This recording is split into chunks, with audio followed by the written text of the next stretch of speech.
Hello and welcome to Liam's Lyceum. I'm your host, Liam, aka Himvar, and today I have another collection video for you, specifically part 2 of my D&D fiction collection.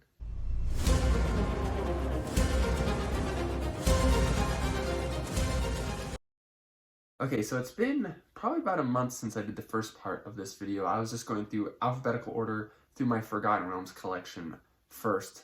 The last part of my D&D fiction collection will be fiction that is not related to Forgotten Realms, but if you read my blog at all, if you've watched my videos, you may know that I'm trying to read through all the Forgotten Realms novels. There's about 300, it's a little less than 300. I've read over 50 at this point, so I've collected more than I have read, but today I just wanted to go over part 2 of those books. Maybe see if some of these sound interesting to you. There is a lot of Salvatore in here again because he just writes so much, and I have a lot of it, but at the same time, I don't actually have a ton of it.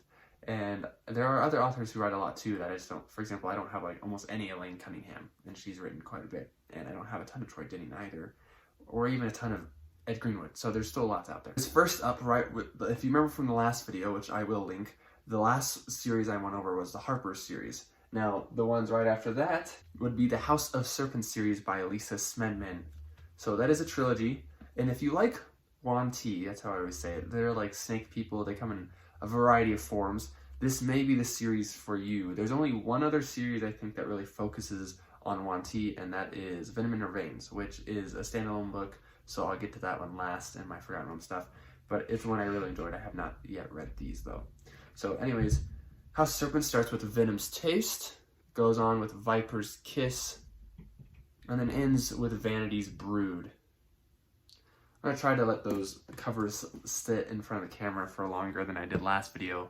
Some of you probably got like hardly a glimpse at all in some of those books. The next one I have is the first book in the Hunter's Blade trilogy, which is The Thousand Orcs by R.A. Salvatore. I don't really know which series this is as far as Drizzt ones go. I really don't know. I have this one because I found it. This one seems maybe a little bit more popular than some of the other ones for some odd reason, even though it's in the middle of the series.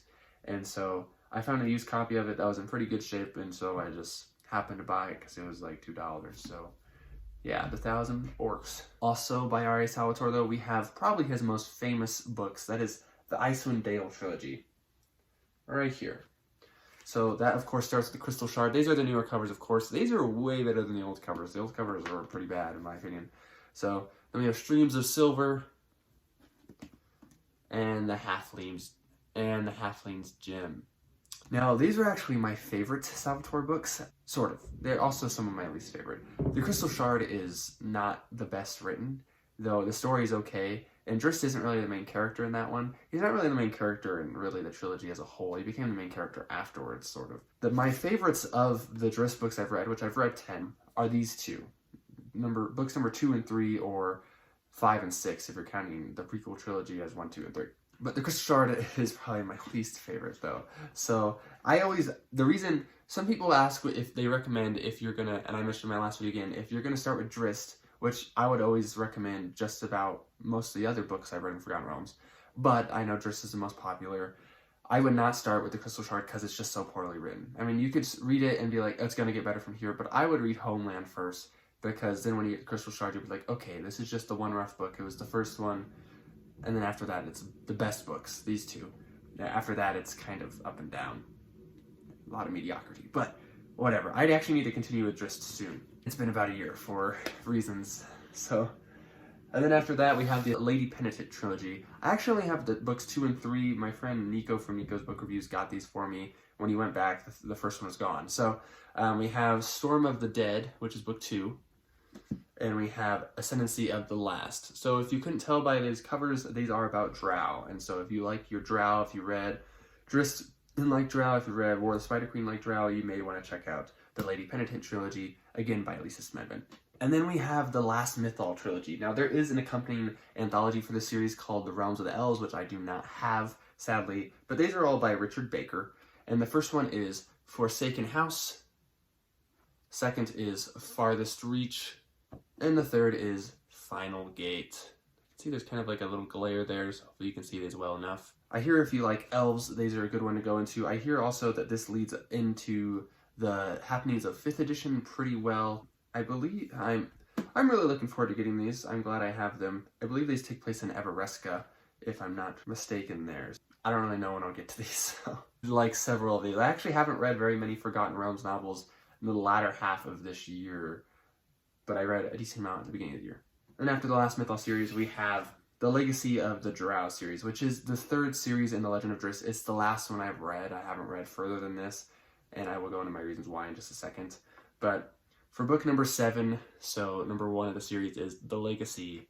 And then we have Starless Night, we have Siege of Darkness, and then Passage to Dawn. So my problem with this series is mostly that the first 2 books have some events happening, some characters dying that you're like, this character's not going to die, this character's not going to die.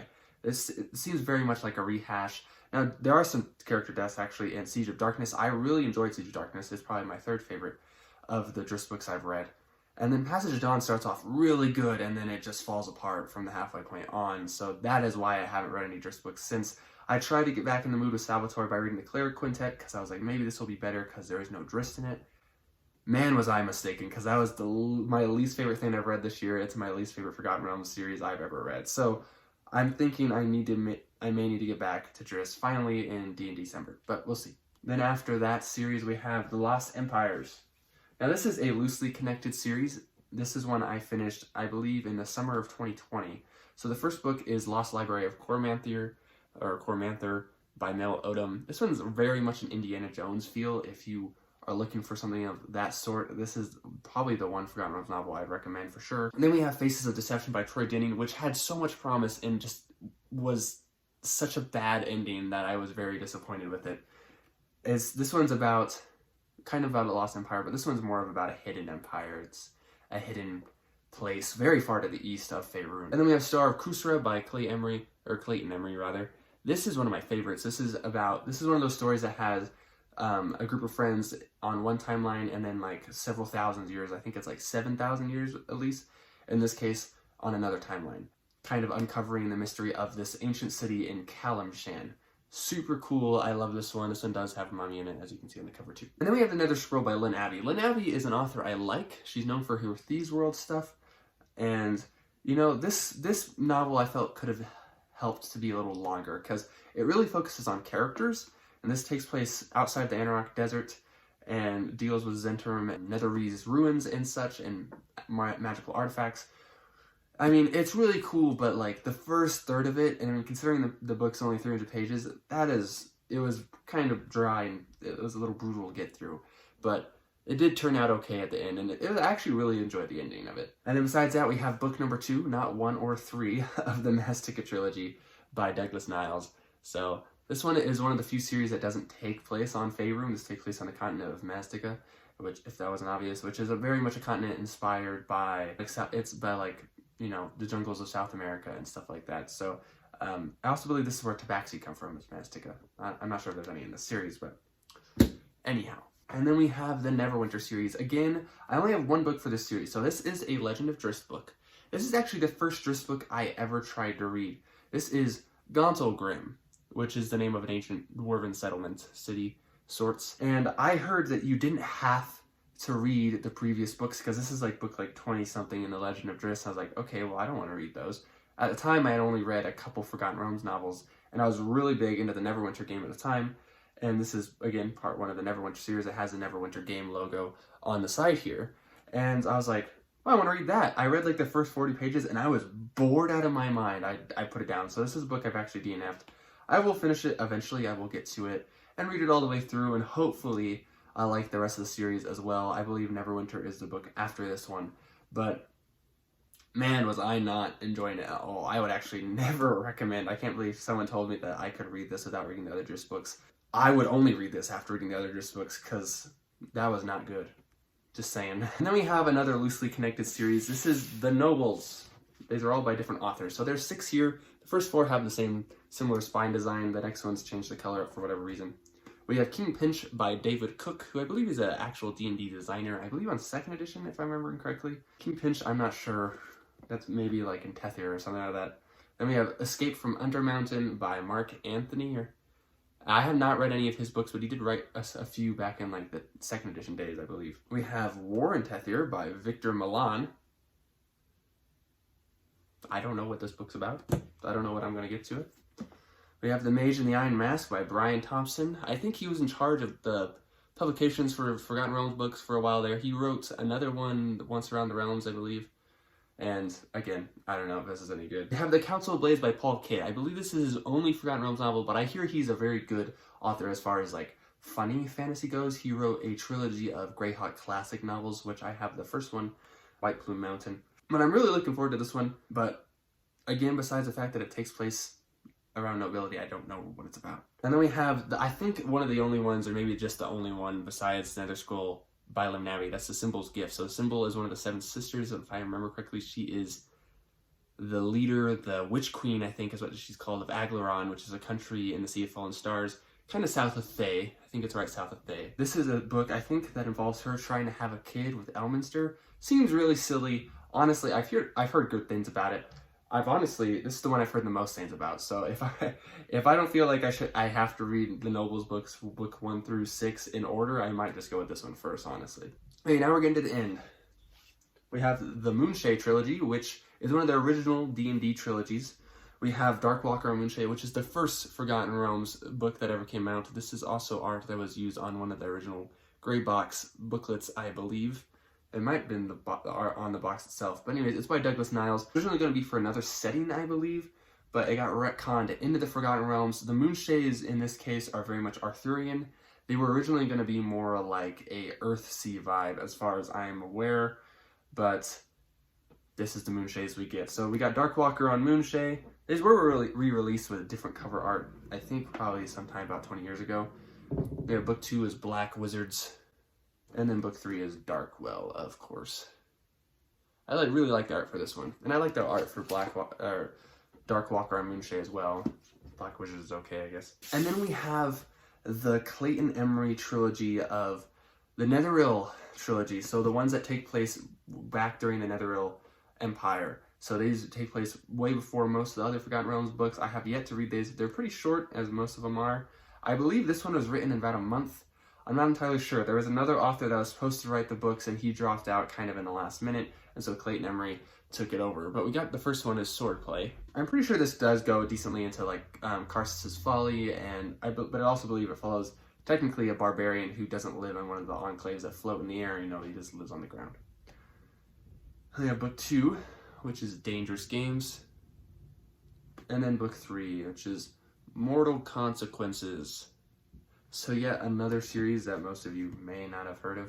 So that's what most of these are, mostly. Yeah. I kind of use them to show, because I do like to show my collection. I have been doing that since I started my channel, but also because some of you like looking at these books and deciding what you actually want to read based off of. I don't remember what the series is called. It's got to start with an N though, because we have the first book, The Silent Blade, which is the next first book I have to read.